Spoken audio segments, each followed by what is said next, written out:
¿Están compartiendo? ¿O vos lo pusiste para compartir? No me acuerdo si Sí, habilité la casilla. sí, sí, Sí, sí, sí. Sí. Ah, perfecto. se ve A ver, perfecto, ¿eh? ahí lo ven. Se ve perfecto, María.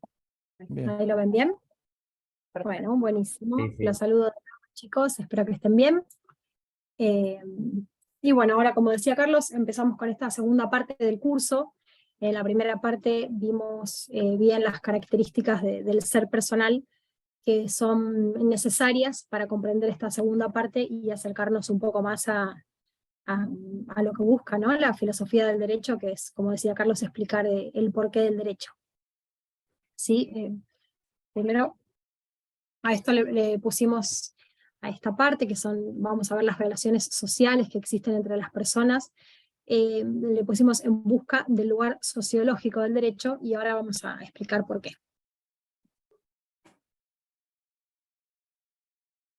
Bueno, como explicábamos en clases anteriores, el ser personal tiene una característica muy importante que es un ser social, ¿sí? Eso es por la propia indigencia del ser humano.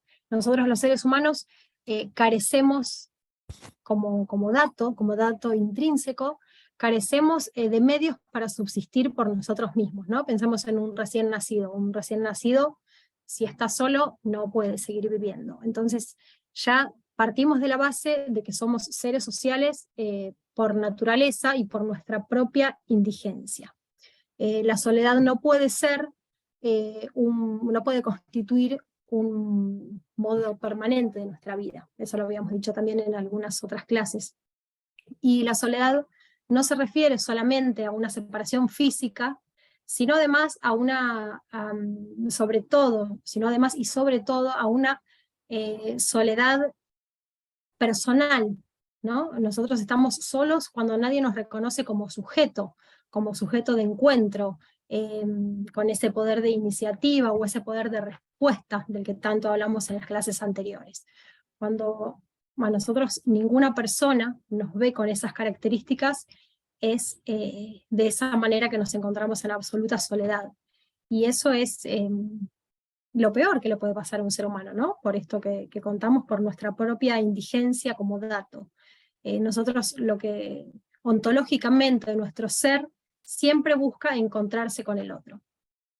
Y el ser personal, como dice en el otro cuadro, resuelve sus relaciones a través de dos tipos de trato, del trato personal y del trato cosificante. Esto se refería a Carlos cuando dice los dos modelos o las dos actitudes que podemos tener frente al otro, ¿no? Esta actitud de cierre o esta actitud de apertura.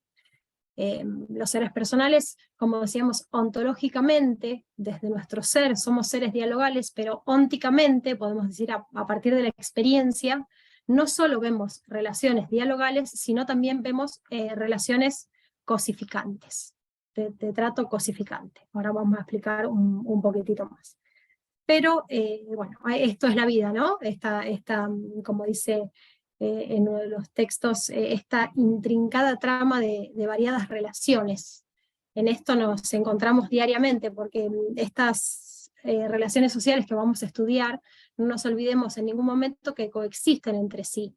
Nosotros en algunos momentos de la vida y con algunos seres tenemos este trato personal y con otros tenemos este trato cosificante. Así que todas estas relaciones coexisten entre sí. Con respecto a estas relaciones, los sociólogos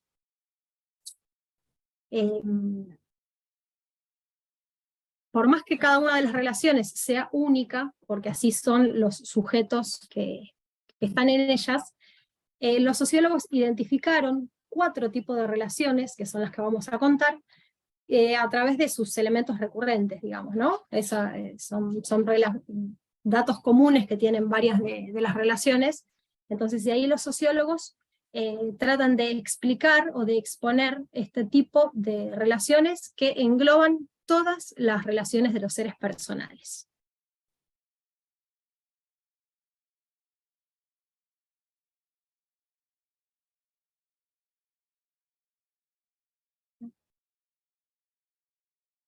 vuelvo para atrás un poquitito, para ver si recuerdan un poco de esto, porque es importante, después lo vamos a volver a retomar, que era esto del trato personal, que era cuando nosotros estudiamos la parte del ser humano como persona, todas estas características que tenía la relación personal, que es ver al otro como alguien inacabable, inabarcable, no accesible, no numerable.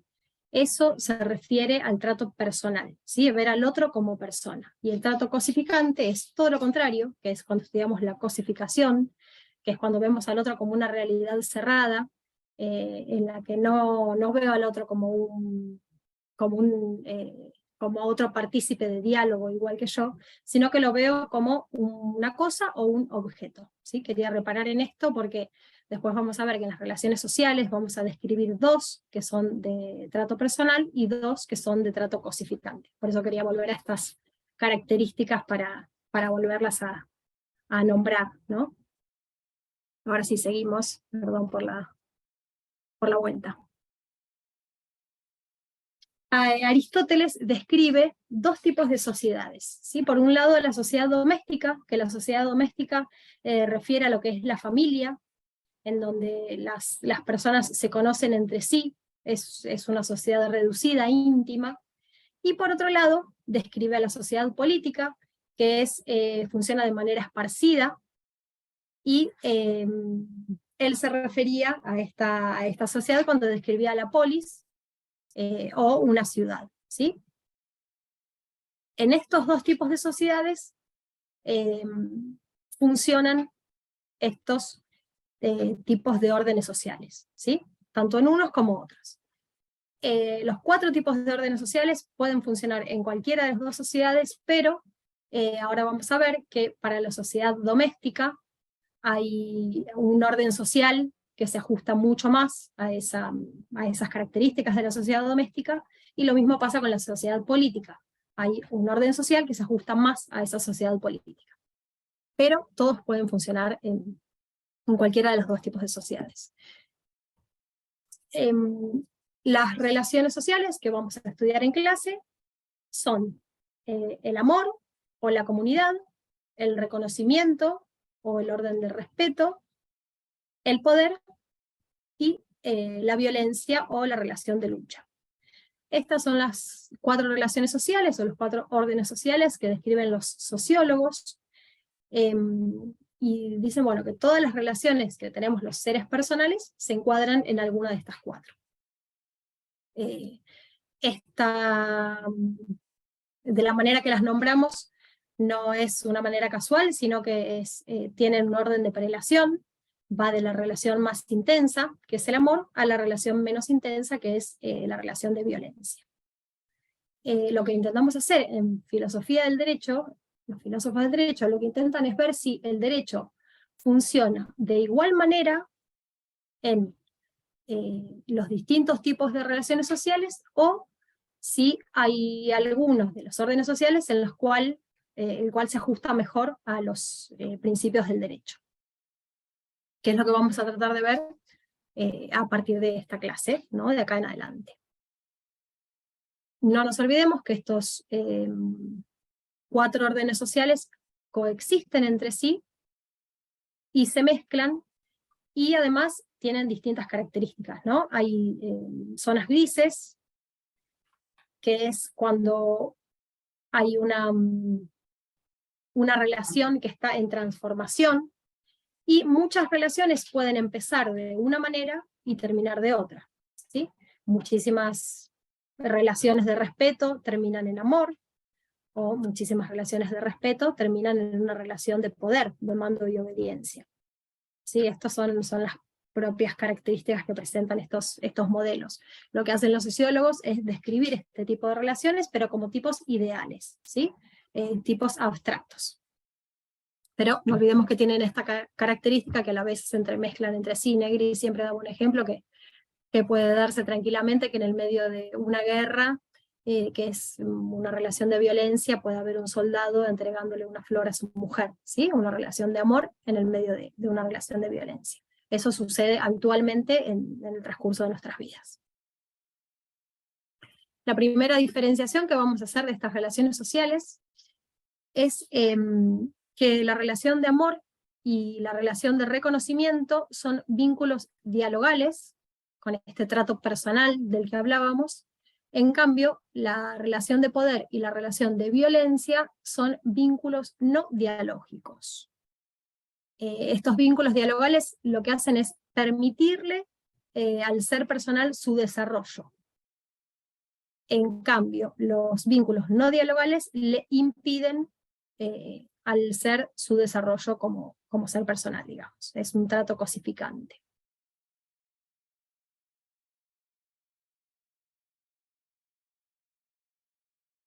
Bueno, ahora vamos a empezar a hablar de esta relación, que la relación de amor, que como dijimos es la forma más intensa que tenemos los seres personales de relacionarnos.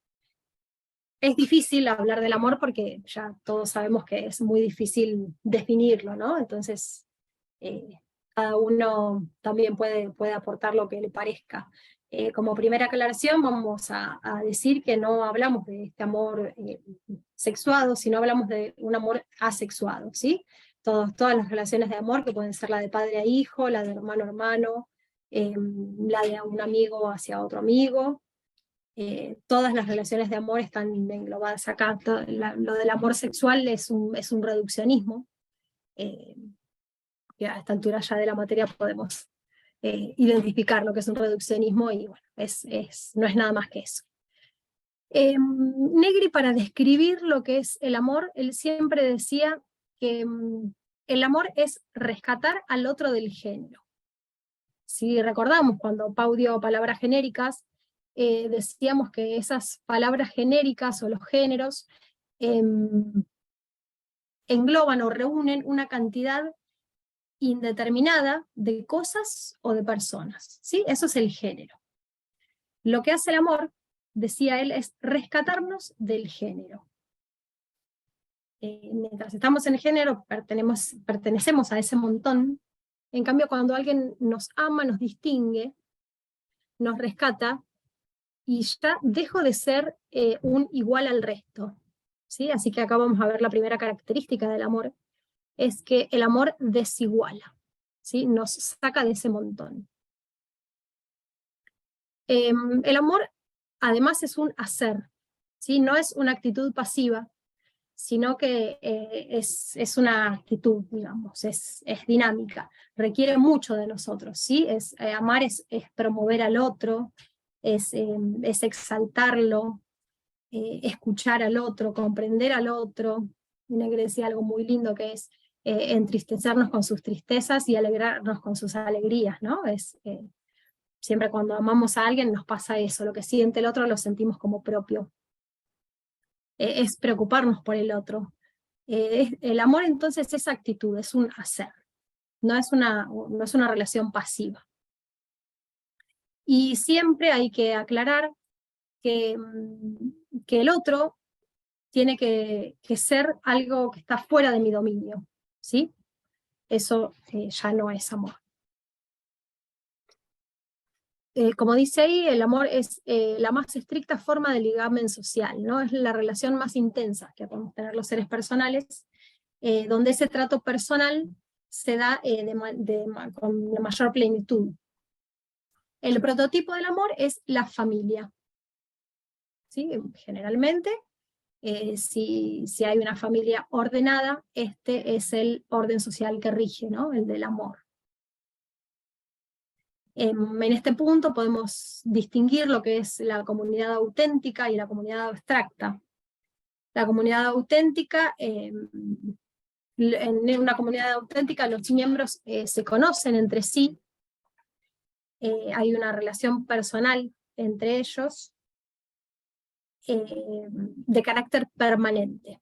En cambio, podemos también hablar de una sociedad abstracta, en donde los miembros son reducidos también, no son como una sociedad política, pero ya no se da ese trato personal que se da en la comunidad auténtica, sino que no se conocen personalmente, se sienten familia, pero es solo por un rato.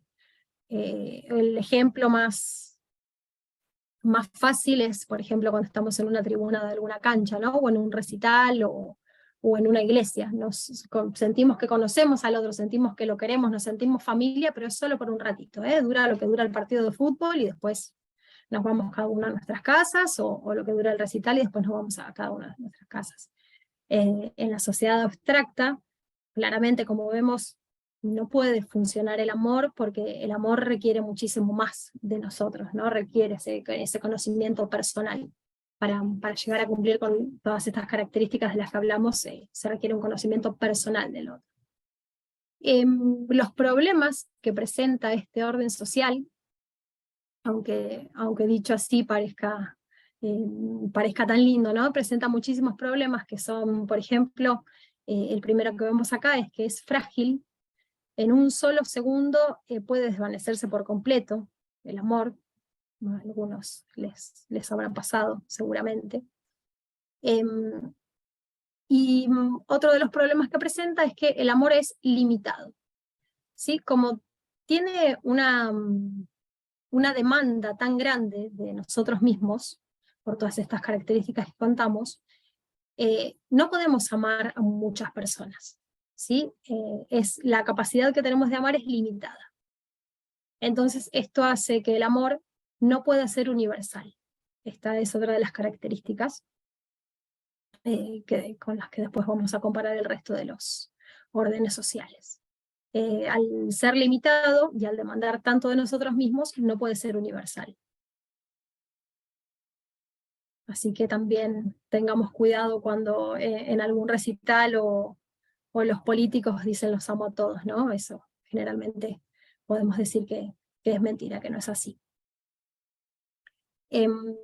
Amar significa un desplazamiento de la frontera del yo. ¿Qué significa esto, no? Que cuando nosotros amamos, el otro pasa a formar parte, pasa a estar en primer lugar, ¿no? En primer lugar incluso que nosotros mismos. Entonces se dice que el amor parte de una negación y que después esa negación se resuelve con una nueva afirmación que es un nosotros. El yo y el tú pasa a ser un nosotros.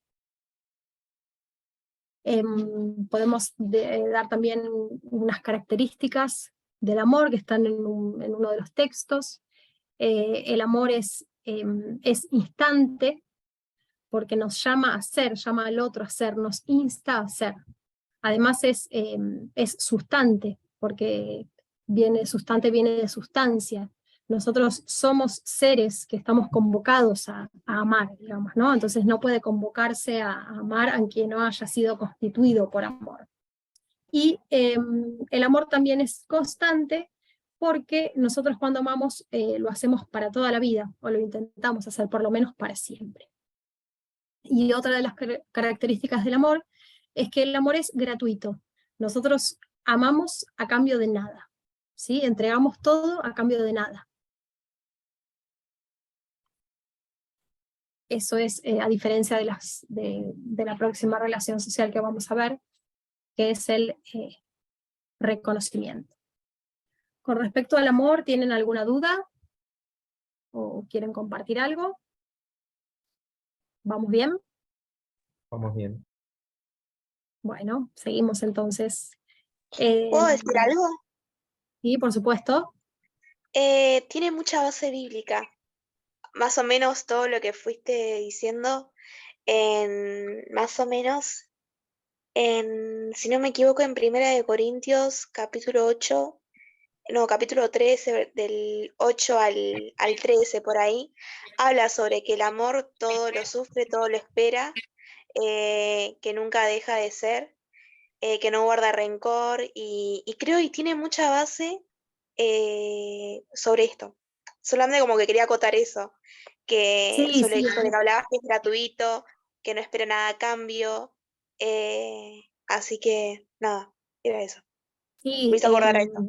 de todo lo que estoy contando son muchos textos del doctor Negri, y él escribía muchísimo en base a textos bíblicos, ¿no? Y en Corintios era un libro que siempre se destacaba cuando dábamos esto, ¿no? Cuando veíamos el tema del amor. Hay muchos pasajes que hablan de eso, y a eso va también, ¿no? Como decíamos, otra de las características del amor es que cuando cualquier diferencia que tenemos con el resto, o con la otra persona que amamos, con el amor se desvanece, ¿no? No importan las diferencias que tengamos con la otra persona. Y sí, Edith, gracias por el aporte, pero es así, es real, es como vos decís. Muchas veces se escribía en base a textos bíblicos y bueno, más en este tema, ¿no? Bueno, vimos entonces recién lo que era la relación más intensa de los seres personales. Habíamos dicho como característica principal que es de una de las relaciones dialogales, y ahora vamos a ver otra de las relaciones dialogales, que es el reconocimiento o la relación de respeto, y que, como habíamos dicho, es un poco menos intensa que la anterior. Sí, vamos del más intenso al menos intenso. Ahora vamos a una que es, esta relación es un poco menos intensa que la anterior, porque, bueno, ya no requiere tanto de nosotros, ¿sí? Esta relación de reconocimiento se basa en que los individuos se encuentran en un pie de igualdad los unos con los otros, ¿no? Los semejantes, o nosotros nos reconocemos en un pie de igualdad. Yo reconozco que el otro es un ser distinto a mí, pero es igual a mí en el sentido de que estamos en un pie de igualdad. El otro no me pertenece, sino que es un suyo de sí, contrario a todo lo que veíamos en la cosificación. El núcleo de la cosificación, si lo traemos de nuevo, lo recordamos, era el mío de mí. En cambio, este tipo de relación lo que plantea es que el otro es un suyo de sí y que me exige incondicionalmente respeto. Y como el otro me exige respeto, yo le exijo respeto también. Por eso decimos que es un orden de respeto recíproco, ¿sí? Nos respetamos entre sí. Ahora, ¿qué es el respeto? Negri decía siempre que respetar al otro es básicamente no dañarlo.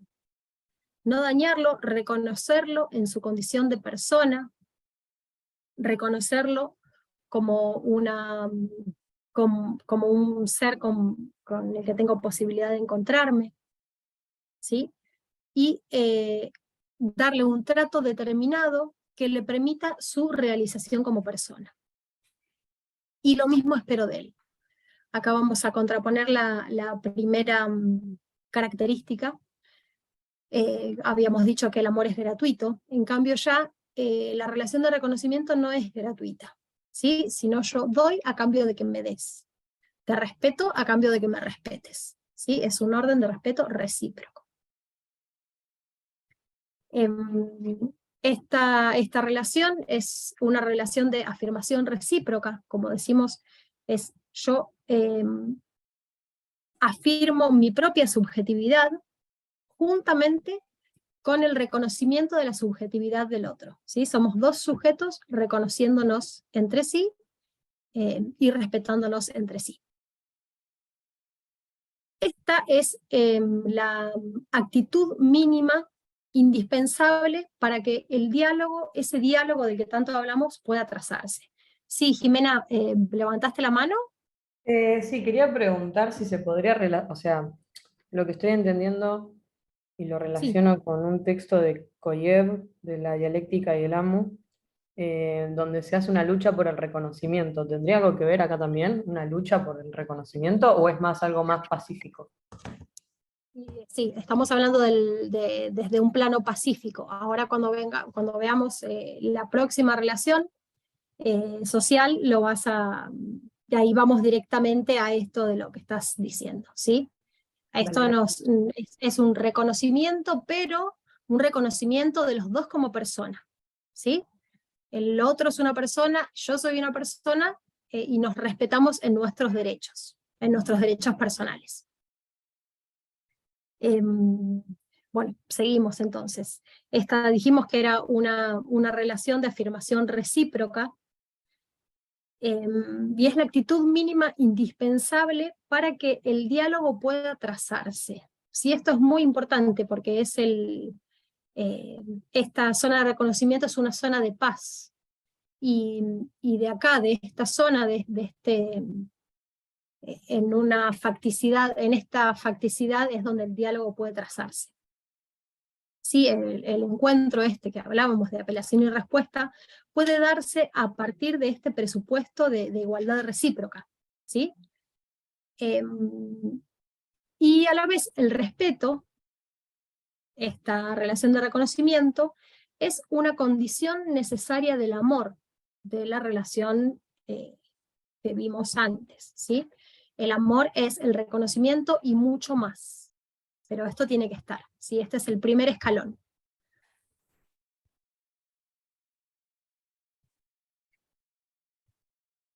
Ya globalmente podemos decir con esto que contamos del orden del respeto, las características principales, que como decíamos, la facticidad en una relación de reconocimiento, refleja el conjunto de condiciones que le permitan a todo ser humano existir como persona, ¿sí? Esto es muy importante en esta característica de esta relación social.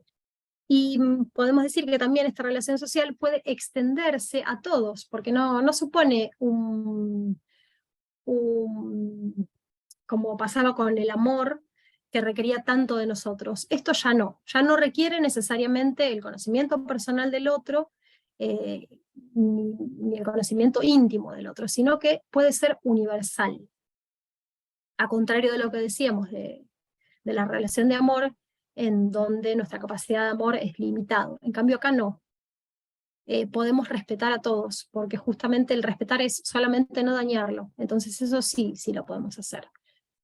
Había un ejemplo muy claro, ¿no?, que contaba Negri, que es cuando estamos parados en un semáforo con el auto y una persona va a cruzar, ¿no? Nosotros no frenamos al otro porque lo queremos, lo amamos y porque lo conocemos y no lo queremos dañar, no. Lo frenamos y no lo dañamos por el solo hecho de ser persona, ¿sí? Entonces no requiere demasiado esto de respetar al otro. Entonces, por eso puede ser universal. Y a la vez, otra de las características muy importantes es que iguala, ¿sí? Este reconocimiento iguala a todos, nos pone a todos en un mismo pie de igualdad.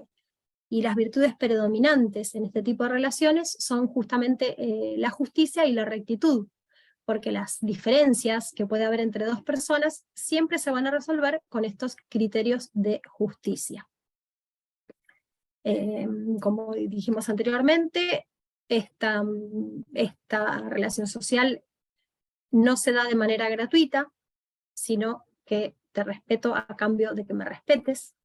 Hay una contraprestación, podríamos decir.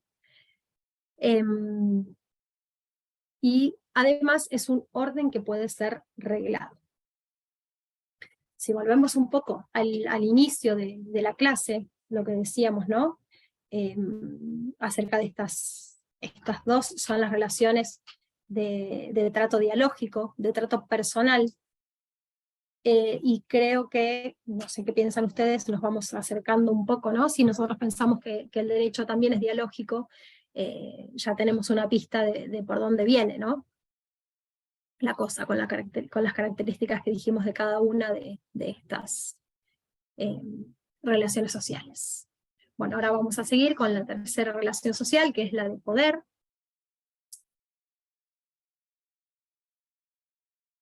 Ahora sí, vamos a hablar un poco de esto que nombraba recién, ¿no?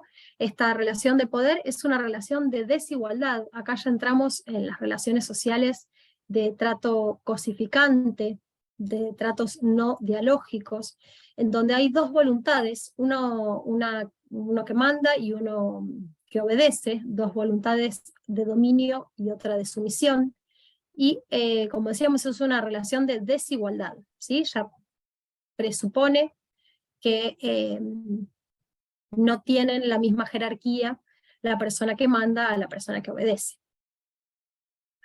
¿Sí? Acá se da que la libertad de uno se expande en detrimento de la libertad del otro. Es la afirmación de uno y la negación del otro, ¿sí? Y esto resulta ser un vínculo conflictivo y, como decíamos, de trato cosificante. El otro aparece como una cosa o como un instrumento al servicio de quien manda. El que obedece, digamos, aparece como una cosa al servicio de quien manda. Esta relación de poder, como dijimos también al principio, puede darse tanto en las sociedades políticas como, lamentablemente, en las sociedades domésticas, ¿no? En la familia también se da muchísimas veces esto de poder, ¿no? Un padre o una madre autoritario. Acá, en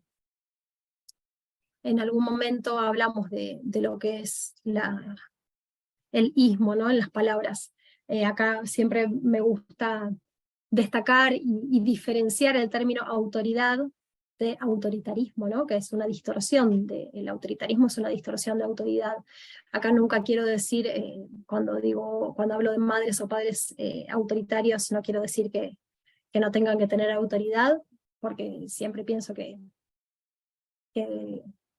los límites a los hijos son un acto de amor, pero voy a más a lo que es el autoritarismo, cuando no se rigen por reglas de reciprocidad, a eso me refiero, ¿no? Cuando en una familia no se rige por estas reglas de reciprocidad que requieren el trato personal, es cuando vemos cómo el poder se mete, ¿no? A veces eso, ¿no? En padres autoritarios, en madres autoritarias, o también generacionalmente, ¿no? Muchas veces los jóvenes a los adultos mayores, cuando una relación de poder se ve en las sociedades domésticas, es muy feo y se nota, y es un límite muy fino, que quizás tenemos que poner el ojo ahí, ¿no? Porque no tenemos que perder de vista que esta es una relación de trato cosificante. Entonces, si nosotros llegamos a identificar que existe una relación de poder dentro de la familia, bueno, hay que poner el ojo y tratar de corregirlo.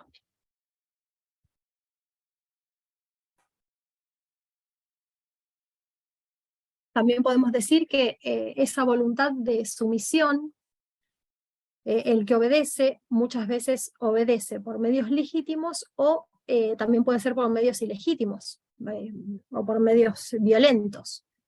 Siempre y cuando esta relación de mando y obediencia esté estabilizada, estamos hablando de poder, por más que sea ilegítimo o violento.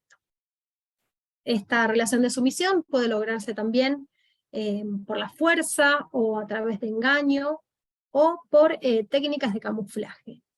Cuando hablamos de técnicas de camuflaje es para disimular las metas reales de la persona dominante. Hay detrás pseudofines que son más soportables y aceptables a la conciencia del sometido, ¿sí? Esto es una técnica de camuflaje. Profe, por ejemplo, la trata de personas, cuando la gente está engañada diciendo que los van a traer a trabajar y en realidad es para otro fin y se camufla con el de trabajo. Sí, absolutamente. Eso, y también podemos hablar un poco, ¿no? de la política o del poder económico, que muchísimas veces a través de las propagandas nos hace crear necesidades primarias donde no las hay, ¿no? Una manera determinada de vestirse, un teléfono determinado, un lugar determinado para vacacionar, todas esas son expresiones de poder, sobre todo en lo económico lo vemos un montón, que esconde su dominación, ¿no? La intención de dominación a través de otros pseudofines. Pero sí, ese ejemplo también es muy claro. Entonces, a lo que vamos es que no importa cómo se da esa voluntad de sumisión, siempre y cuando esté estabilizada, estamos hablando de poder. Y a la vez también hay personas que buscan ser sometidas, ¿no? Que no tienen ese poder de iniciativa, entonces buscan ser sometidas y siempre hay alguien que tenga la voluntad de mando al servicio. El poder también ordena, como todas las relaciones que estamos viendo ordena, porque el que manda quiere mandar y el que obedece quiere obedecer, ¿sí? Entonces ahí hay un orden. El problema que presenta este orden es que el que manda siempre tiene necesidad de expandirse, ¿no? De aumentar esa capacidad de mando. El poder tiene una necesidad de expansión increíble. Entonces, ese es el gran problema, ¿sí? Acá es donde empiezan a verse los problemas. Negri siempre nombraba el ejemplo de Fausto, del libro Fausto, que era dueño de todo el bosque menos de 3 árboles, y esos 3 árboles no lo dejaban descansar, no lo dejaban, le arruinaban la vida. Sí, eso es el poder. Era dueño de todo un bosque y eran 3 árboles nada más que le faltaban y toda la vida iba para eso. Y esta característica del poder, de su necesidad de expansión, tiene efectos, sobre todo a nivel político, muy importantes. Y otra de las características es que el que obedece muchas veces no sabe a quién obedece. Frank Fanon hablaba siempre, ¿no?, de la neurosis del colonizado. Muchas veces el colonizado obedecía, pero no sabía ni a quién obedecía ni por qué. Eso se da muchísimo también en el poder, como también muchísimas veces estamos obedeciendo y no nos damos cuenta, ¿sí? Esto es lo que contábamos recién, por ejemplo, al poder económico. Es donde más se da, no dejan de ser expresiones de poder. Esta característica de que el que obedece siempre quiere obedecer y el que manda siempre quiere mandar, funciona y ordena hasta que por alguna razón el que obedece ya no quiere obedecer, y acá es donde pasamos a la cuarta y última relación, que es la relación de violencia. ¿Sí? Esta relación social es una relación de daño recíproco y se da, justamente como decíamos recién, cuando la voluntad de sumisión desaparece, ¿sí? El que obedece ya por alguna razón no quiere obedecer, ya no se soporta, deja de ordenar. Entonces acá surge esta relación social, que es la de violencia, en donde hay un daño recíproco. Las dos voluntades quieren menoscabarse entre sí, ¿sí? Es también una relación de grado cosificante, porque lo que intentamos hacer con el otro es sacarlo de encima, eliminarlo físicamente, a través de como el otro como obstáculo cuando lo estudiamos, o personalmente a través del otro como olvido. Esto es lo que se busca en este tipo de relaciones. Hay un nivel, unas dos voluntades de daño recíproco. La característica particular que tiene esta relación social es que no puede estabilizarse, porque si es un orden social estable nos aniquilaríamos entre todos, ¿no? Entonces siempre es provisoria. Esta violencia siempre es provisoria, y hay dos tipos de violencia, ¿sí? Por un lado, podemos ver la violencia buena, que lo que busca es recuperar el diálogo perdido, o, como por ejemplo, bueno, Negri siempre daba como ejemplo los héroes de 1810, ¿no? Que ejercieron la violencia, muchísimas luchas, muchísima gente muerta, pero era para recuperar ese diálogo perdido. Y también está la violencia mala, que lo que busca es volver a la anterior sumisión de poder, o a la anterior relación de poder, digamos. Generalmente, como podemos ver, la violencia siempre es un tránsito, ¿no? Por ejemplo, si estamos en una relación de poder, ejercemos la violencia para recuperar ese diálogo perdido, o ejercemos la violencia pero para volver de nuevo a esa relación de poder. Pero siempre es provisorio, digamos. Nunca puede ser un orden estable. Y acá les hice un cuadro, que acá pueden ver las características principales de estos órdenes sociales, ¿no? El amor, como habíamos dicho, parte de una negación, para llegar a una afirmación, que es el nosotros. Es un vínculo dialógico, porque es a través del trato personal.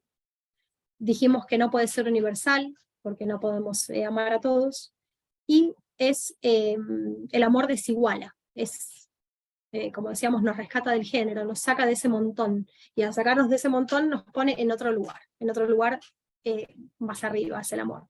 Entonces el amor desiguala. Las características principales del respeto, del reconocimiento, es una afirmación recíproca, también es un vínculo dialógico, es universal, porque podemos respetar a todos, tenemos esa capacidad para hacerlo, y parten de un pie de igualdad. El poder es una afirmación y una negación, es un vínculo no dialógico, es a través del trato cosificante, no puede ser universal, y también es una relación desigual.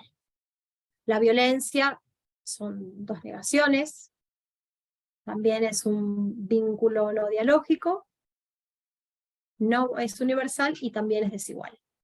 Entonces, volviendo a la idea principal que les habíamos contado, que es que la filosofía del derecho intenta ver en dónde podemos ubicar al derecho, creo que acá lo podemos ver claramente, ¿no?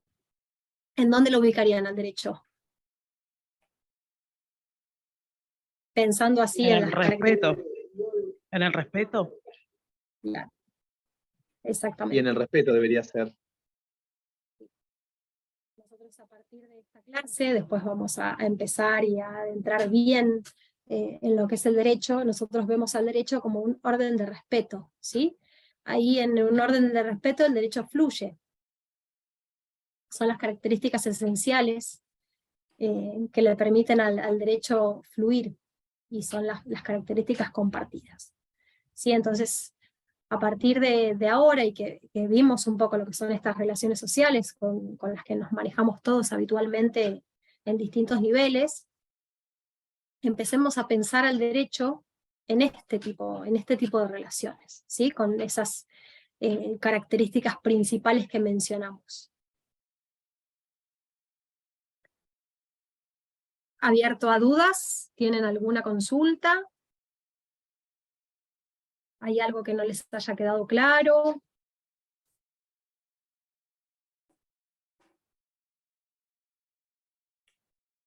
Déjalo abierto. Ahí. Bien, ¿Podés dejar abierto todo? Ahí.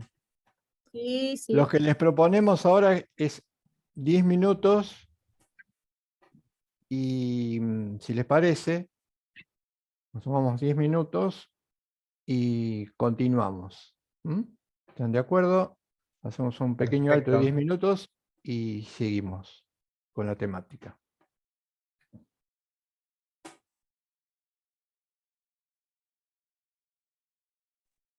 Profe, ¿Sí? antes de ir a calentar el mate, yo le había mandado un mail a la cátedra por el tema de mi parcial, y usted no sé cuál de ustedes me ha contestado, que lo íbamos a ver el lunes, no sé, o que lo iban a resolver. Mi inquietud en realidad es porque había estudiado bastante y por ahí no estoy contestando correctamente algo y quería ver para mejorar para los próximos dos. Por ahí no. Entonces era eso, o sea, no era porque pensaban mal corregido, simplemente para ver qué tipo de corrección o en qué le estaba como medio equivocando. No sé si te acordás que te mandé el mail. Samantha, perdona, yo te mandé un mensaje directo, un chat, pero no sé si lo viste recién. Ah, Acá por Zoom. ¿acá? Sí, Ah, un no, perdón, mensajito no lo directo a abrí. vos. Ah, listo, no, porque era en relación a eso, que a ver si te Ah, podías quedar hasta el final de la clase por este tema. macanudo, disculpa, no había abierto el chat. No, no hay Disculpen problema, entonces. capaz que no te había salido la notificación por eso. No, me sale acá en la compu que tenía 6 chats, pero no que había uno referido a mí. Ah, está. Así que por eso no lo había abierto. Después si Bueno, querés ahí, entonces, chequealo. sí, me quedo, cómo no. Dale, Gracias. perfecto, cómo Gracias. no.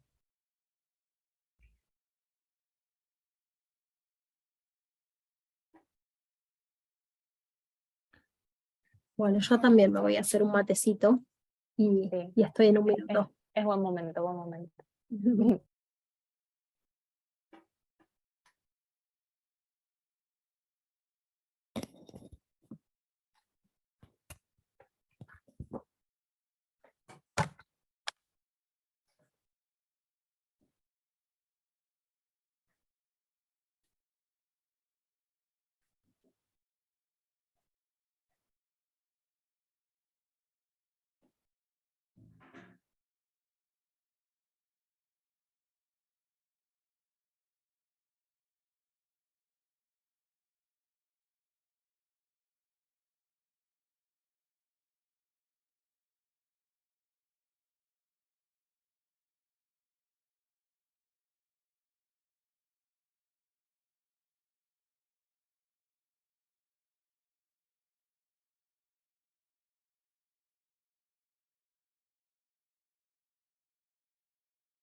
Bien, retomamos.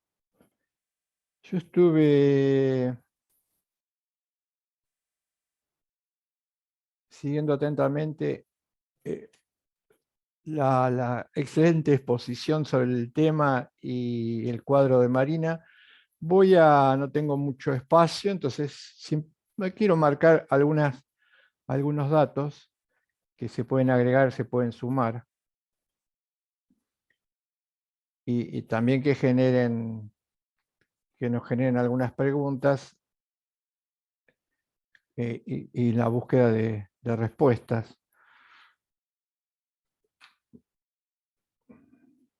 Ustedes tienen subido en el material, del material que nosotros les subimos para el desarrollo de las relaciones sociales, un artículo que es corto, pero es muy interesante, que es sobre el amor, escrito por Héctor, y donde él expresa de manera relevante la importancia del término, pero dice algo que todavía me parece que es una deuda pendiente. Está ligado a las diferentes maneras en cómo podamos interpretar el derecho. Él dice que la palabra amor es una palabra en general desconocida y que está ausente de los ámbitos universitarios. Y es cierto, en el momento en que él escribió durante muchísimo tiempo, y hoy tal vez no es que esté desaparecida completamente, pero todavía no se ha sentado de manera definitiva. Esto tiene que ver, como decía hoy, con las maneras de interpretar al derecho. Está ausente de las universidades y en general nos ha costado a nosotros, nosotros hemos recibido algunas pocas veces de manera directa y argumentada, pero muchas veces y de manera embosada, críticas sobre este término. Y tal vez no por una cuestión de mala fe, sino por una cuestión de actitud y mentalidad reductiva. No sé, para muchas cuestiones al pensar nos resulta muy difícil salir del reduccionismo. Y en el caso del amor, este es un ejemplo palpable. Bien marcaba en la exposición Marina que tenemos que tener mucho cuidado con el reduccionismo, y esto se ve claramente en el amor. Porque hay como dos reduccionismos. Por un lado, en el caso del amor, me estoy refiriendo concretamente, una no, como bien lo contaba ella, no asociarlo a una dimensión meramente sexual o sexuada. Y yo diría que, yendo más lejos también, la sociedad moderna ha generado dos reduccionismos peligrosísimos ambos, que son uno la cuestión sexuada y también uno mucho más pobre y empobrecedor, que es reducirlo a mera genitalidad. Entonces, y a esto le podríamos agregar también lo que decía Buber, ¿no? Martín Buber decía, que quedó bien puntualizado en la exposición, él decía, no debe entenderse al amor como mero sentimiento, se lo suele entender como algo que queda en la cabeza de alguien o de los que participan o que supuestamente participan en el vínculo, y va mucho más allá de ser un sentimiento, como sentimiento algo individual. Nosotros no lo planteamos desde el ángulo de lo sentimental, porque esto quedaría encerrado en el individuo, sino como lo planteaba Buber, como se dijo en la exposición, desde el ángulo de la intersubjetividad. Entonces, remarcar ahí que claramente implica acción, claramente implica actitud, claramente implica comportamiento hacia el otro. Por eso, Carlos, sí. perdóname que te interrumpo. No, que antes de seguir avanzando, Marcelo levantó la mano. Ah, y no la quizás vi. seguimos avanzando y él tiene alguna duda con respecto a Sí, esto. ayúdeme porque por ahí no veo la Sí, veo la no hay mano. problema. Marcelo, te escucho. Sí, perdón, no podía sacar el silencio. No, igual iba a esperar al avance, porque vos empezaste hablando del amor, y a mí me... Te escucho cortado. Ah, Una duda acerca de te la escuchamos. a ver ahora, me acerco un poquito más. Hay como un Me quedó delay. una duda sobre el poder, pero estaba esperando a que avanzaras vos, porque como arrancaste con el amor, ¿se escucha ahí? Y sí, A ver, espérame voy a que cerrar llegue, la puerta. espérame que llegue Sí, no hay problema. Sí, ahí sí, porque llegamos. Estaba voy a, esperando para. Ahora lo bajo la mano. a hacerme acordar o levantarme la mano porque quiero hacer Sí, sí, una pequeña sí, la voy a sacar puntualización. ahora, sí, porque ahí bajo la mano, ahí está. Bien. Gracias, gracias. Ahora, No, por no, eso no. esperaba un poquito porque quería llegar Sí, a la parte esa. Gracias. sí, de nada. Entonces, les marcaba que está bien, muy bien contado y expresado. El texto es muy breve, pero me parece que es imprescindible, de lectura imprescindible, más allá de que nosotros tratamos de defender y de trabajar esta cuestión.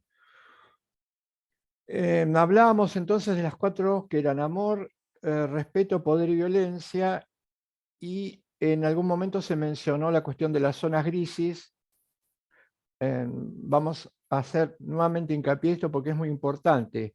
¿Qué sería, por de pronto, las relaciones sociales son tipos ideales? Estos tipos ideales son el resultado de un procedimiento, lo que se llama habitualmente, que es común en el derecho, un procedimiento de abstracción. Es decir, tomamos de una variable inmensa de comportamientos aquellos datos que vemos que se van repitiendo más allá de que cambian los protagonistas.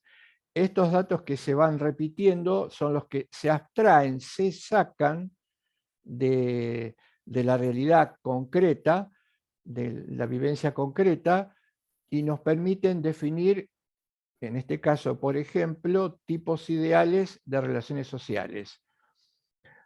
Hay millones de vínculos, por ejemplo, de poder, pero cada vínculo de poder, más allá de tener diferencias, incluidos los sujetos, tiene alguna particularidad que permite englobarlo y dar lugar a palabras genéricas. Acá tienen un claro ejemplo de lo que es una palabra genérica. Estos tipos ideales se entrecruzan, generando infinidad de comportamientos. Sin embargo, y esto es un desafío que en algún momento lanza un sociólogo, nos va a ser imposible encontrar algún otro tipo. Podemos hacer el esfuerzo y tal vez sea válido, pero no hemos podido encontrar hasta el momento otro tipo de los tipos ideales mencionados. Ahí, diría en un texto, Héctor, se agota toda la realidad de la convivencia. Entonces vayamos a estas zonas grises, y hay algunos ejemplos, tristemente, que nos indicaría que estas relaciones sociales pueden comenzar en el punto primario de partida, que sería el respeto, y llegar hasta el fondo, el último tipo de relación, que es la violencia. Por ejemplo, el fenómeno de la violencia de género comienza, como toda relación, con respeto, luego pasa ulteriormente a una relación de amor, luego baja a una relación de respeto o puede derivar inmediatamente en una relación de poder, y como lo vemos tristemente todos los días en el caso de los femicidios, culmina con una relación de violencia.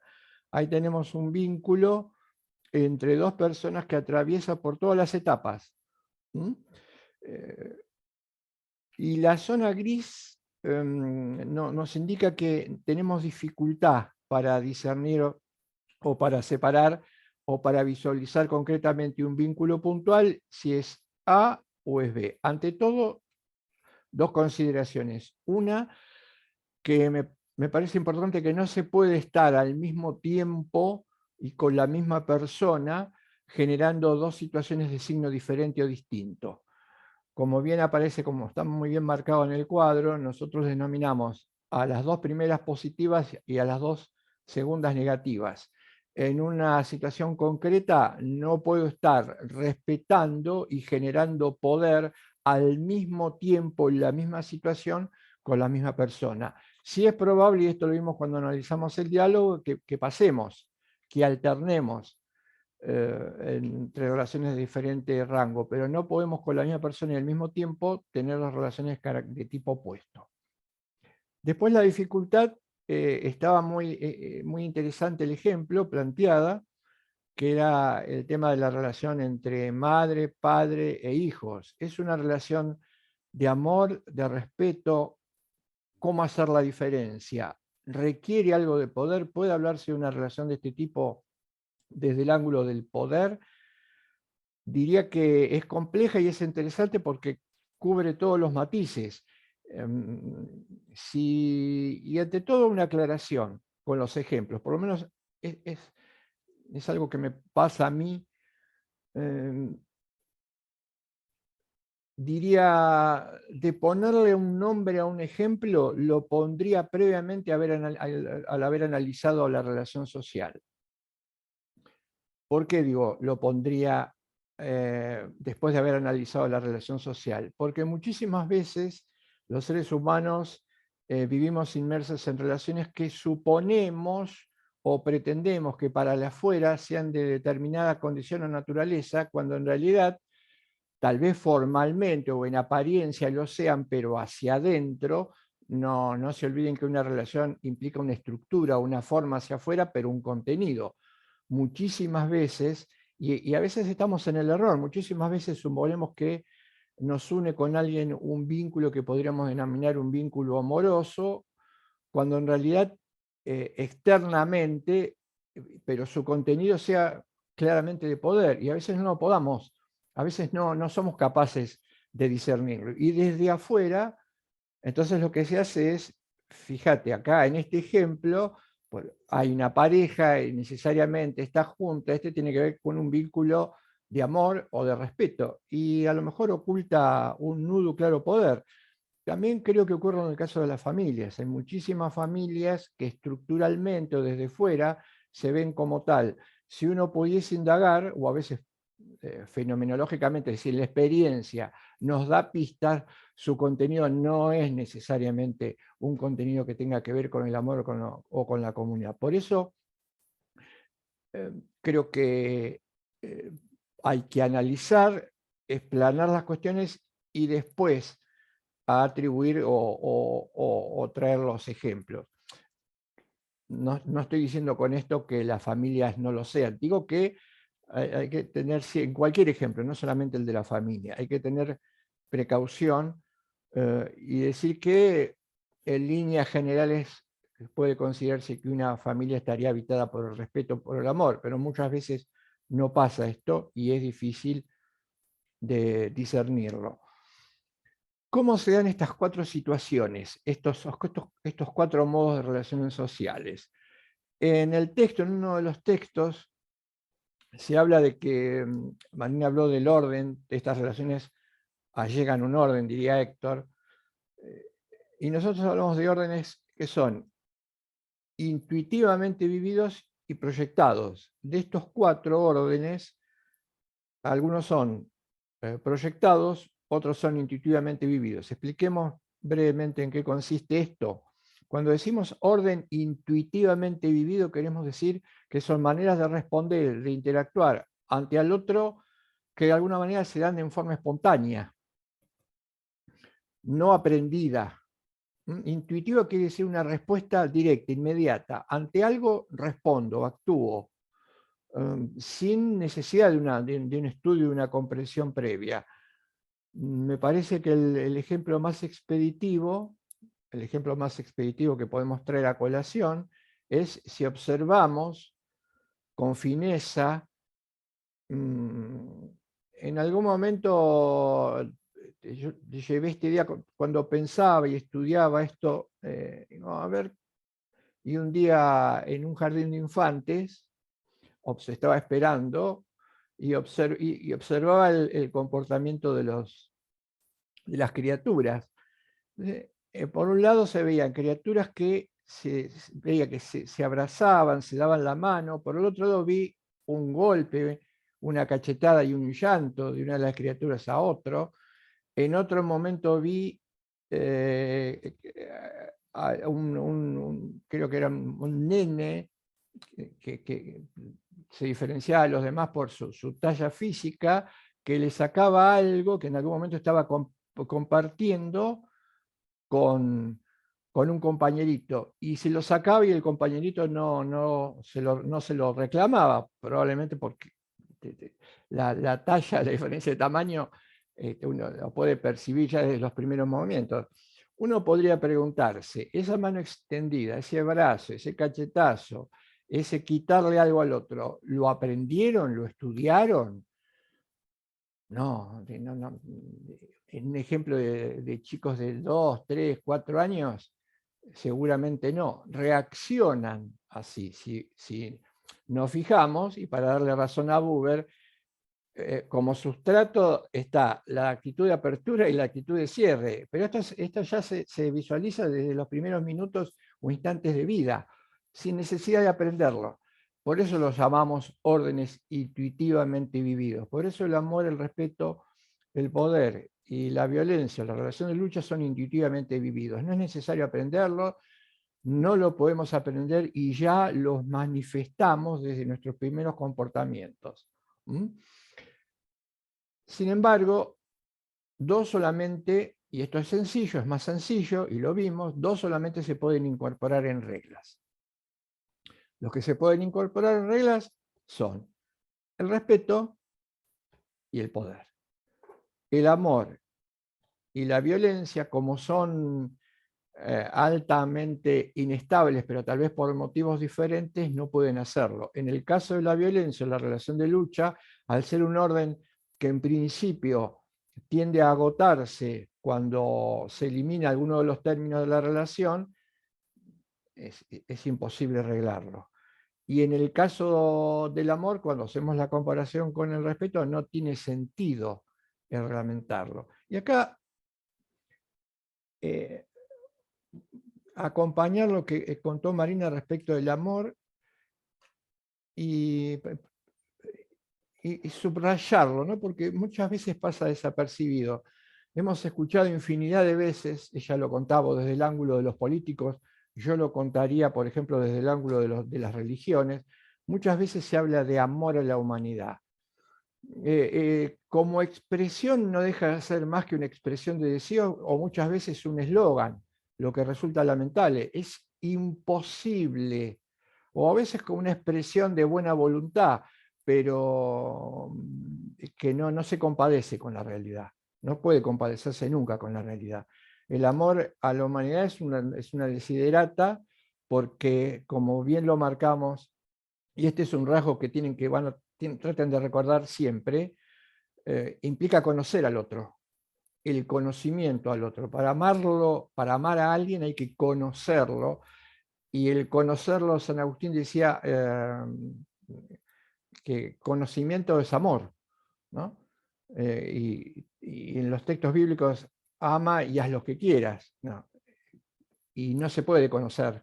En nuestra vida conocemos de muy pocas personas, ¿no? Contadas a veces con los dedos de la mano. Por eso lo de amor a una humanidad puede sonar muy bien, pero muchas veces es algo que aparece como un eslogan y peligroso.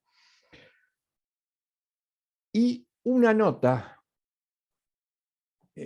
fundamental para distinguir el amor y el respeto. Nosotros nos jugamos todo en la explicación de esta diferencia, porque precisamente no ir a fondo en esta cuestión a veces lleva a suponer que uno está proponiendo, cuando habla del derecho, está proponiendo un orden de amor. No. Una de las críticas más importantes, infundadas, sin argumentos, pero precisamente porque no conocen a fondo nuestros puntos de vista, es decir, no podemos proponer el derecho como un orden de amor. En ningún momento estamos pretendiendo proponer el derecho como un orden de amor. Además lo dijimos, que el derecho es un orden genérico, y precisamente el orden genérico tiene como rasgo el ser impersonal.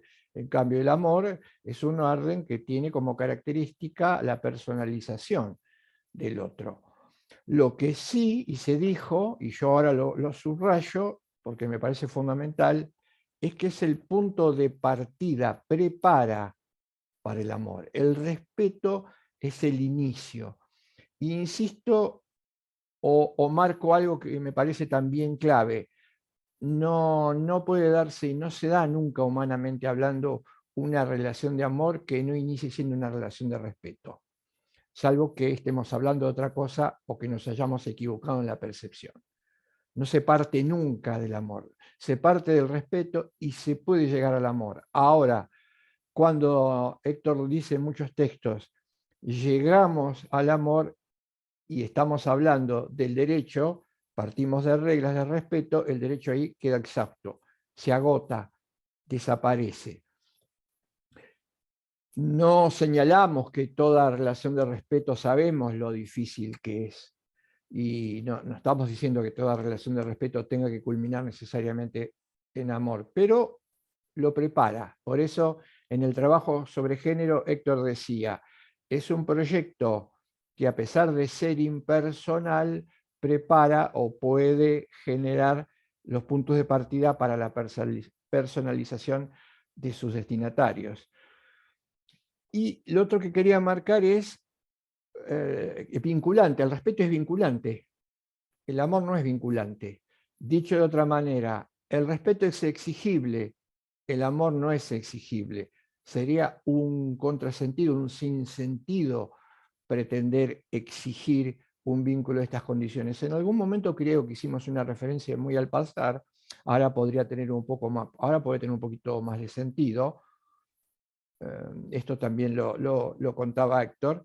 No tiene sentido exigir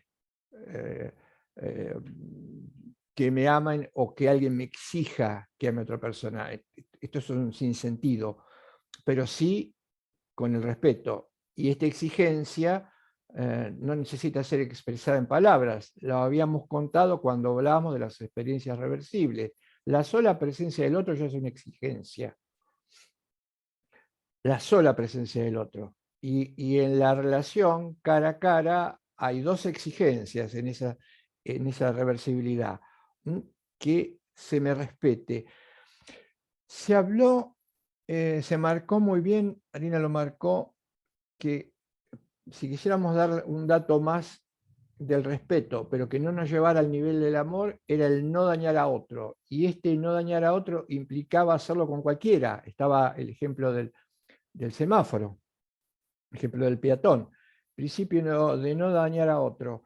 Es interesante el principio de no dañar a otro porque el no dañar a otro es una de las categorías que utilizó o que utilizaron los que pensaron desde el punto de vista político la libertad. Es decir, lo que se llama pensamiento o actitud liberal, y arranca con Stuart Mill, es el de no dañar a otro. Nosotros claramente discutimos esta noción de libertad, le agregamos algo más. Es no dañar a otro, pero promover al otro. Algo más que no dañarlo, sí, que es promoverlo. Por eso muchas veces nos alejamos al hablar de la libertad de una actitud o una manera de pensar que es típica del pensamiento liberal y es importantísimo, que es el no dañar a otro. Pero acá hay algo más, no es simplemente no dañarlo, es promoverlo.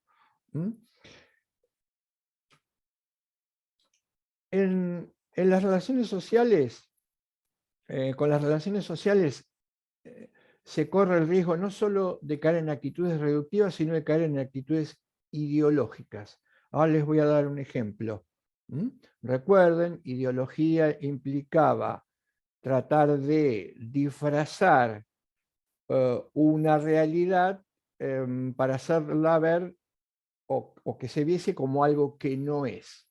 Según lo que les conté en su momento, recuerdo cuando hablábamos de Kant, cuando hablaba de la ideología del individualismo, era convertir algo de hecho en de jure. Lo de hecho tiene una vida efímera, algo que no está justificado. Para que algo perdure, se mantenga, sea legítimo, es decir, se justifique, tiene que ser de jure. Fíjense cómo operó, o cómo puede operar lo que se llama la ideología de la comunidad abstracta, que es la ideología de la comunidad abstracta es la manera más eficaz que han tenido los gobiernos dictatoriales o tienen los gobiernos dictatoriales de cualquier signo o de facto, o lo que da origen a los golpes de Estado, y es porque juegan con la noción de comunidad. Habíamos dicho, el ejemplo que podemos postular de comunidad es la familia. ¿Cómo ideológicamente se utilizó esta idea de comunidad y de familia y de nación? Opera de esta manera. Se dice, al igual que una familia o una sociedad doméstica, una nación también es una gran familia. Y si formamos parte de una nación, como en una familia doméstica, nos unirían ciertos rasgos con los otros habitantes de esa nación. No solo la nacionalidad, sino un sentimiento de común unidad, de común unión. Somos una familia, esta nación es una familia. Siguiendo con el argumento, se va a decir, como en toda familia, hay quienes ordenan, llevan adelante esa familia. Diríamos, en el caso de históricamente, una sociedad como la nuestra, esta tarea está reservada al padre. El padre es el que guía, el que tiene autoridad, la potestad, ¿no? La famosa patria potestad, la famosa patria potestad del derecho romano. Y se nos dice, ¿qué hace un padre en una familia cuando ve que sus integrantes están en peligro? Por ejemplo, sabe que tiene que velar por los intereses de la madre y por los intereses de los hijos y de las hijas. Y en esta situación de peligro, situación de agobio, tal vez haya que hacer grandes sacrificios. En una familia, en una sociedad doméstica, esto puede ocurrir y el padre va a decir, lamentablemente estamos pasando por una situación muy difícil, vamos a tener que restringir muchas cosas, tal vez les duela, les moleste, sobre todo esto dirigiéndose a los hijos o las hijas, porque vamos a tener que cercenar gastos, un montón de factores no me comprendan, incluso hasta tengan una actitud de recelo respecto de mí como padre, suponiendo que los hijos o las hijas y los hijos van a pensar, pero mi papá no puede hacerme esto, mi papá no puede restringirme esto, si mi papá me quiere, no, se está comportando mal. Y el padre en una familia remataría de esta manera, diría, aunque no lo vean, mañana van a agradecerme el haber hecho respecto de ustedes o haberlos llevado a hacer ciertos sacrificios que mañana van a redundar en grandes logros. Así, diría, sin temor a equivocarme, puede llegar a funcionar una familia en una situación de crisis. ¿Cómo se convierte en ideológico esto? La primero es suponer que una familia doméstica se puede convertir multiplicada por muchas familias en una nación. Entonces, la nación o la comunidad sería una gran familia, donde miles o millones de habitantes estarían jugando ese papel. Segundo, una situación de angustia, una situación de peligro. Y ahí va a aparecer la figura del padre. ¿Quién sería el padre en una sociedad a gran escala? El que detenta el poder político. El que detenta el poder político sería el padre a gran escala. ¿Y qué podría ocurrir? Por ejemplo, que el padre político a gran escala, el que detenta el poder político, les diga, hijas, hijos, dirigiéndose a todos los que forman parte de la nación, nuestra familia, nuestra nación, hay un salto que no se percibe ideológico de nación a familia o de gran familia a nación, corre un riesgo. Como ustedes saben, históricamente, vamos a inventar ahora, como ustedes saben históricamente, nosotros hemos sido una nación que se ha dedicado a cuidar su hogar, a embellecer su hogar, y por esto pintamos las fachadas, las calles, los carteles, las paredes, las ventanas de blanco. Esto forma parte de nuestra idiosincrasia. Ahora, hemos notado que en algunos lugares ya no se pintan las cosas de blanco, sino que empiezan a verse manijas de puerta de color rojo, ventanas de color rojo, ropas de color rojo y algún estandarte de color rojo. Esto nos va a provocar un grave daño. Está limando nuestra unidad. No es posible que permitamos que empiecen a pintarse de color rojo cosas que se pintaban desde siempre de color blanco. Esto implica que vamos a tener que someternos a grandes restricciones. Yo me voy a encargar del problema, lo voy a resolver. Ahora, eso sí, ustedes tienen que cumplir a rajatabla lo que yo les digo. Por ejemplo, no podrán vincularse con determinadas personas que tienen ropa roja, no podrán leer determinados textos que tienen ojos o prólogos rojos, etcétera, etcétera. Y esto, aunque les cueste, no podrán salir en determinados horarios, tendrán que mirar cosas que supervisados sean de color blanco, películas que la gente esté vestida de color blanco y no de color rojo. Ustedes me dirán, protestarán, se quejarán, pero sepan algo, como su padre, como detentador de poder político, no voy a hacer nada que luego no redunde en su beneficio. Si esto se consuma, entonces ese detentador del poder político que ganó ideológicamente a la supuesta comunidad de nacionales, empieza a tomar medidas. En los hechos concretos comienzan las dictaduras, ¿no? Así comienzan y así se sostienen y así se han sostenido legítimamente las dictaduras, en esta ideología de la comunidad abstracta. Si uno cae en ese discurso ideológico, seguramente piense que corre un grave riesgo, que tiene que restringirse muchos de sus derechos que tal vez piensa poder recuperar mañana, y que realmente el que se vista de rojo puede ser nocivo para los intereses de la propia comunidad. Así se han sostenido y se sostienen todas las dictaduras, no solamente las dictaduras militares, sino lo que se llaman, los cientistas sociales llaman hoy democracias de baja intensidad, que están a 5 centímetros de las dictaduras. Me parece muy importante este ejemplo de la ideología de la comunidad abstracta, porque es un ejemplo que funciona y ha funcionado, lamentablemente, cobrándose restricciones, muertes, etc. Hablamos entonces de amor, respeto, poder y violencia. Es interesante la contraposición que se hizo entre el respeto y el poder, porque al respeto podemos llegar comparándolo con el amor, pero también podemos redefinirlo comparándolo con el poder. Acá quiero hacer una brevísima, está subido el material en la cátedra, una brevísima referencia a algo que escribió Héctor después de muchos años. Él en los primeros textos, en el primer texto sobre el derecho, hablaba del amor, del respeto, del poder y la violencia, y uno de los ítems fundamentales, hago una referencia, porque esto se va a contar con mucho detalle, probablemente en la clase que viene,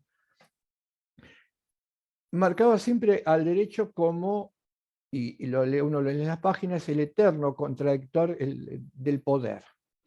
El poder dimensionado de una manera negativa. Fíjense que nosotros lo estamos contando bien ahora, dimensionado de una manera negativa. Por eso está en el cuadro que confeccionó Marina, más y menos. Es la afirmación, Héctor lo resume así en uno de los trabajos. Él dice, es afirmarme a mí mismo, pero por sobre la subjetividad del otro. Crezco de alguna manera en detrimento del otro. Claramente tiene un sentido negativo. Por eso vamos a ver que el derecho es un límite del poder. Después de varios años, después de mucho tiempo, piensa la cuestión, cuando uno contaba esto, por supuesto, uno podía, yo atisbaba simplemente la superficie del problema, ¿no? Pero había algo que me incomodaba, ¿no? Uno contaba siempre el poder de manera negativa. Había leído algunos trabajos de autores que decían que el poder tenía una connotación ambigua, podía ser tanto bueno o malo, y algunos que le restaban una connotación negativa al poder. Pero yo decía, siempre pongo el acento al contarlo en lo negativo. Claro, aparece el escrito de Héctor, Reflexiones sobre el poder. Es un texto cortito, pero que también es magistral, ya Reflexiones sobre el poder. Y él arranca para explicar el poder diciendo que básicamente el poder sería una capacidad que tiene todo ser humano para sostenerse en la existencia, es decir, para coexistir. Esa capacidad de sostenerse en la coexistencia implica que yo puedo acercarme al otro, puedo hablar con el otro, puedo escucharlo, puedo ayudarlo a conformar su discurso y el otro puede oírme, puede colaborar conmigo, puede ayudarme también a conformar mi discurso. Y este sería una capacidad importantísima en el ser humano y él dice, un poder bueno. Lo primario entonces sería esa capacidad, ese poder, como él lo entre comillas, poder bueno. Convertir algo que implica siendo una distancia con el otro en una distancia de cercanía.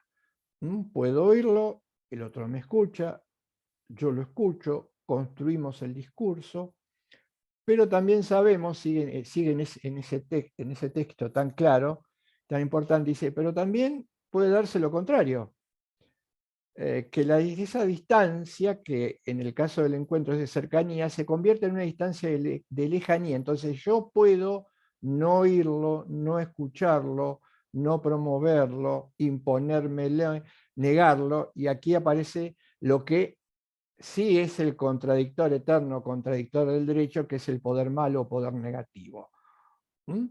El poder comienza siendo una posibilidad, una capacidad que permite desarrollarnos y después muta, cambia o puede cambiar a ese poder malo o ese poder negativo.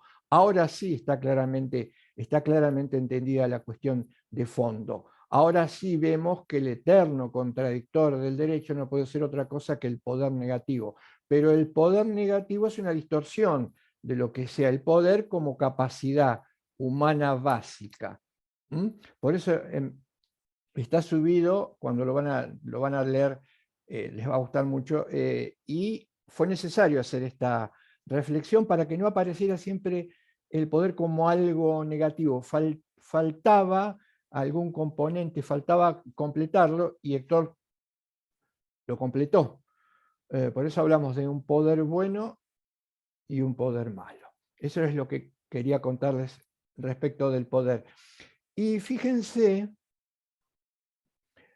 esto como adelanto, breve adelanto de lo que después venir en las próximas clases, ¿cómo se lo grafica el poder negativo? ¿Cómo lo graficamos el poder negativo? Se dice muchas veces que las imágenes, los símbolos son representativos de la idea que quieren contener, ¿no? ¿Y cómo se grafica? ¿Cómo se dibuja equivocadamente al derecho? Por ahora voy a decir esto solo, breve. ¿Cómo se lo dibuja equivocadamente al derecho? ¿Cómo puedo yo representar con un gráfico de manera distorsionada lo que estoy queriendo mostrar? ¿No? Como en su momento decíamos con el reduccionismo. El reduccionismo implicaba pararse frente a un espejo, pero la imagen que me devuelve el espejo no es la real. Como en el caso de los circos, cuando uno va a un circo, no sé si existirá, pero hay algunos juegos donde hay diferentes espejos, en uno aparece gordo, en otro aparece chiquitito, alto, la imagen distorsionada.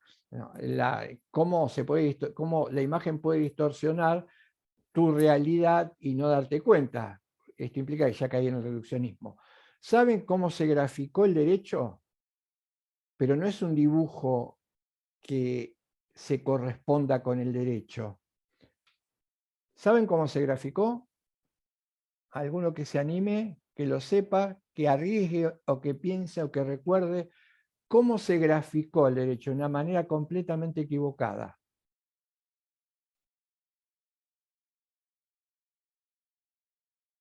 ¿Cómo se lo dibujó? En las clases de geometría, que no tengo muy buen recuerdo, cuando nos hacían ir con una cajita, con las diferentes figuras, las reglas de diferentes figuras geométricas y el transportador. Como de manera piramidal. Muy bien. La pirámide. La pirámide de Kelsen. La famosa pirámide con la que muchos todavía siguen intentando explicar el derecho es un dibujo del poder. En el caso de Kelsen tenía las dos posibilidades, porque estaba le da la pirámide invertida para explicar la jerarquía, pero la pirámide implica jerarquía, implica posición diferente, implica verticalidad. El derecho es horizontalidad, no es verticalidad. La pirámide no es un dibujo que represente adecuadamente al derecho. Al contrario, es un dibujo que representa adecuadamente al poder. De arriba, en el punto, en el vértice, el que detenta el poder político. Hacia abajo, como bien contaban hoy, los que están sometidos. No es una imagen, esta no es la gráfica del derecho.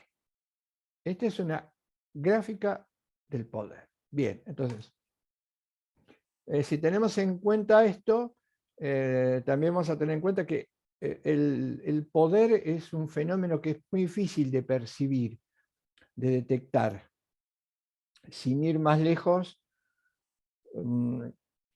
muchas veces nos dejamos ganar por lo estructural. Suponemos que el poder en una sociedad implica claramente que se ve al que detenta el poder político y en la base a los que están sometidos, y que el poder se juega a partir de la institucionalidad. Por ejemplo, en la relación Estado-súbdito. El poder está metido en todos los intersticios de la realidad humana. Lo contó muy bien un pensador francés que fue genial en algunos aspectos al indagar sobre el poder, que se llamó Foucault en Microfísica del Poder. Microfísica del Poder, él explicaba que es como una especie de energía y que está presente en todos lados, en actos mínimos, y que muchas veces no se puede ver. Y de ahí viene, a lo mejor se puede entender mejor, hay un libro chiquitito, interesante, no muy sencillo, pero muy interesante, se llama Microfísica del Poder. Esto se puede ver claramente en los micromachismos, ¿no? ¿Qué es un micromachismo? Un micromachismo es una actitud que considerada como actitud en sí misma es chiquita y no dice nada. Si ustedes me permiten, y después le voy a dar el paso a Marcelo, para no olvidarme, casi me estoy olvidando. Me doy este ejemplo y le doy el paso a Marcelo, que no quiero... la otra vez, en una conversación, muchas veces las conversaciones son claro ejemplo de lo que se aprende, claro ejemplo de que es cierto lo que uno ha estudiado o está aprendiendo. Yo le comentaba a alguien, a una mujer, compañera de trabajo, que me parecía importante, hablamos de quién pide, si vamos a comer varios, quién pide. Yo creo que piden, yo les decía, creo que tienen que pedir ustedes primero, ver las cartas ustedes. No, pero en mi caso, yo no miro la carta, que lo haga siempre mi pareja. Digo, pero ¿te parece? Porque en definitiva vos terminás pidiendo, me parece que vos tendrías que ganar la iniciativa, ganar la delantera. No, pero no me parece mal, me decía ella. Aparte es una cosa que se hace frecuente y constantemente.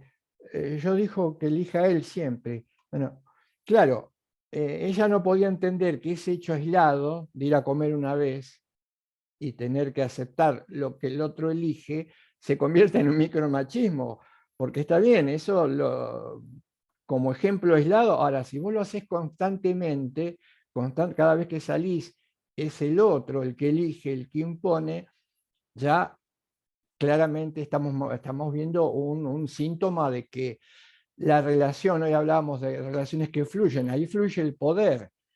La negativa es a entender el micromachismo. El micromachismo es simplemente un desprendimiento minúsculo de que seguramente algo que se repite, y no solamente se repite en ese sentido en varias oportunidades, sino seguramente se va a repetir en otro tipo de comportamiento. Marcelo, te escucho. ¿Qué me querías preguntar? ¿Qué querías preguntar sobre el poder?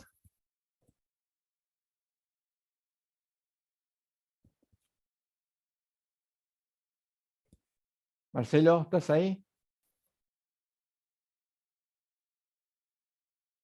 Sí, profesor, sí estoy acá. Mi pregunta tenía que ver con el poder. Cuando nosotros hablamos de poder, la cuestión decía de que hablaba sobre la sumisión. Entonces decía que la sumisión era voluntaria, ¿no? O sea, la voluntad de la sumisión. Me daba como extraño el concepto de voluntad, o sea, que lo sumiso sea voluntario. Pero después cuando diste el ejemplo de los chicos en el jardín de infantes, medio como que entendí un poco desde dónde era esta cuestión, porque no me parecía como un concepto que como que nosotros ser voluntariamente sumisos, era como raro. No sé, No no sé, terminaba de entender dentro de del poder esa cuestión, ¿no? a ver, es Eh, interesante. No, es interesante lo que planteás. claro, porque ¿cómo podría ser que sea voluntariamente sumiso? O sea, el poder se ejerce y el otro indefectiblemente es sumiso porque justamente hay un otro que ejerce un poder, pero no por voluntad, porque si no, ¿cómo estaríamos justificando de alguna manera, por ejemplo, creo Sí. yo, el tema de la esclavitud? O sea, fueron Eh, esclavos por voluntad y no porque hubo un grupo de humanos que los sometió a esa situación. Por a eso me ver, sonaba raro dentro del poder que que sea la sumisión sea voluntaria. Eso fue lo que no entendía bien. sí, creo que, por ejemplo, ahí tendríamos que incorporar cuáles son los modos o los medios para ejercer el poder. Entonces ahí podríamos, como todas las cosas, admite variables y matizaciones, pero necesitamos que un interlocutor, alguien que interpele, para que nosotros podamos abrir la discusión o el debate o los matices. Se dice clásicamente tres formas de generar obediencia en función del poder. Uno que es la tradicional, que es Listo. No, la no. fuerza física. La otra es la coacción o la amenaza, es decir, la fuerza indirecta. Y la otra es la ideología o la persuasión. Fíjate que sería difícil de detectar la sumisión más allá del uso de la fuerza física o de la coacción. Hay un autor coreano que dice que la fuerza física, la coacción y la amenaza han dejado de ser ya motivos por los cuales la gente obedece. La gente obedece a partir de la persuasión. ¿Mm? Hay como una especie de generación de vínculo de sumisión, pero de una manera suave, solapada, como si fuera una caricia, ¿no? Camuflada, me animo también esa palabra, camuflada. Y es cierto, vos podés generar la sumisión que implicaría obedecer. Vos lo que tenés que lograr es que se genere un hábito de obediencia. Y si a través de la seducción, de la generación de necesidades que no son necesidades, sino que son más bien cosas superfluas, pero la posibilidad de que puedas adquirir esas cosas superfluas y para adquirirlas tengas que hacer determinadas cosas, fíjate que ahí ya no te están imponiendo un castigo, no te están amenazando, sino que de una manera muy sutil te van llevando a que vos voluntariamente te rindas y empieces a obedecer, que otra cosa que es aunque no nos guste admitirlo, que es el consumo. El consumismo exacerbado implica una manera de obedecer a la que todos accedemos voluntariamente, porque voluntariamente vamos a comprar cuando se puede, ¿no? Cuando podemos. Hay que hacer también aclarar y matizarlo. Voluntariamente vamos a comprar algo que se nos dice que es una necesidad vital y es una necesidad fabricada.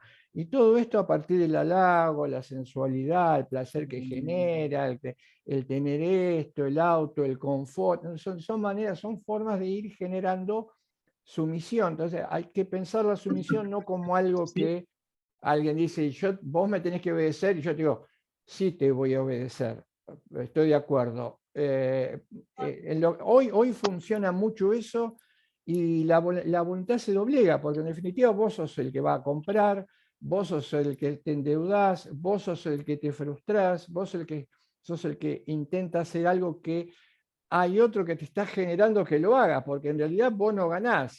Si vos te compras 50 fármacos, vos no ganás nada para tu vida. El que gana es el laboratorio, ¿no? Que bajo la seducción, viví feliz, relájate, no podés dormir, todas esas cosas, ¿no? Que están dentro de la propaganda. Claramente la propaganda es un elemento formidable, ideologizante. Un mundo mejor, un estado de relajación, la felicidad, metete pastillas, ¿no? Bueno, claro, voluntariamente vos terminás siendo seducido por esto y ahí se genera el hábito de obediencia. El poder, para que se dé, te tiene que generar un hábito de obediencia. En otros momentos sí se planteaba lo que vos planteabas. Un pueblo masacrado, una cultura masacrada, no se prestó voluntariamente a obedecer cuando vino el español. Sí se prestó voluntariamente cuando se dio cuenta que no podía hacer nada, cuando se dio cuenta que iban a ser aniquilados. Entonces decidieron, tengo que obedecer. Y engañados, fíjate, no es la única forma de engaño. Aristóteles, los griegos engañaban a los esclavos haciéndole creer que la condición de esclavo era una condición natural. Todos los tipos obedecían alegres, decían, y me tocó la rueda de la fortuna, me toqué, ¿qué voy a hacer? ¿Qué voy a hacer? Compré el billete de lotería y me salió el número equivocado. Y las cosas son así. Y esto se mantiene a lo largo del tiempo. ¿Cuántas veces nos dicen, y fíjate, y bueno, nos resignamos, ¿no? Con la fuerza de la historia, la naturaleza, la naturalización, está todo metido dentro del poder.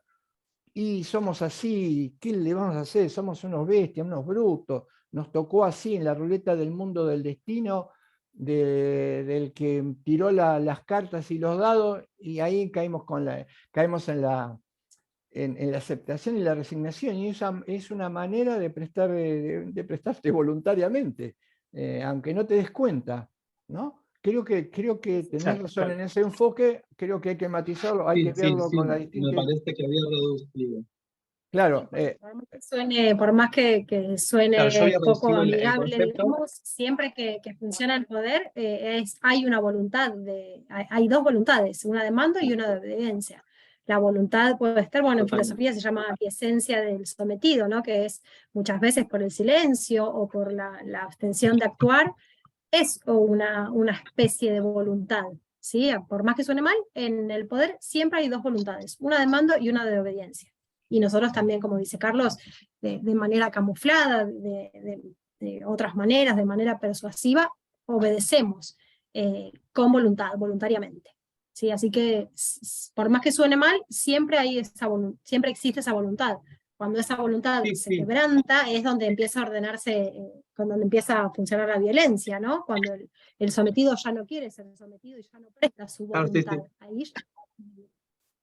Sí, Claro, sí, yo me había quedado por ahí en el análisis muy concreto de lo que era la voluntad, está y bien. por eso, Está claro, bien pero no lo había que... visto los matices. Bárbaro, Directamente me había quedado claro, pero ahí es como que en realidad no es que suene mal, sino que es un análisis sobre la cuestión de la voluntad. O sea, es necesaria la voluntad. Claro. Porque si no, ¿cómo va a ejercer el poder? Mirá. Está bien, ahora lo entiendo. Pero en el momento fue como que no entendía, digo, ¿cómo voluntad de sumisión? Pero claro, con descontextualizando y organizando el análisis, ahí uno sí se da cuenta que sí, claro. te sometes a justamente esto de comprar, te sometes a esto de la información, te sometes a esto de la manipulación, claro, te vas sometiendo y Vos lo haces fíjate, voluntariamente. En el punto de que muchas veces no nos damos cuenta, muchas veces el sometido no se da cuenta de su situación, ¿sí? De ahí también viene ese hecho, como hablábamos de cuando dimos cosificación también, muchísimas veces el cosificado no se da cuenta de que está cosificado, es más o menos viene por ese lado. claro, es chocante, lo chocante es cuando te amenazan o te imponen fuerza física. Entonces ahí claramente vos te estás dando cuenta. Pero el error o el obstáculo fundamental que tenemos los seres humanos es no percibir esto otro que vos dejaste como planteado, ¿no? No, a mí no, unos muchas veces escuchan, no, a mí no me van a manipular, a mí generalmente muchos están contestes en sostener que este discurso a mí no me manipula nadie, probablemente revele a alguien que tal vez sea el más manipulado de los que... Es imposible que alguien no sea manipulado. Y como dice este coreano Han, en una sociedad como la nuestra, es dificilísimo percibir esos resortes del poder, que actuarían como especie de microfísica del poder, pero que ya no vienen no es que no vengan más, pero es mucho más eficaz que la bota, que el arma o que la coacción, muchísimo más eficaz. Porque vos salís corriendo, cuando salís corriendo a comprar una porquería que no te sirve, ya ahí estás cumpliendo el mandato sin darte cuenta del que está detentando el poder y que esto le implica que ingrese hay un beneficio económico, que ingrese un beneficio económico y vos tal vez te quedes sin plata para tener o comer lo más elemental. No, te agradecemos la participación porque esto implica abrir los matices, ¿no? Que surgen siempre con preguntas. Bien, nos Bueno, excedimos. gracias, No, de nada. Nos excedimos entonces en el tiempo. Probablemente tenía anotaditas 2 o 3 cosas que vamos a explanar en la clase que viene y tal vez ya nos metamos o empecemos a entrar de lleno en el derecho. Les agradecemos la participación y los saludamos. De mi parte los saludamos y nos estamos viendo el miércoles. Chao, profe. Muchas Muchas gracias. Hasta luego, profe. Buenas noches a todos.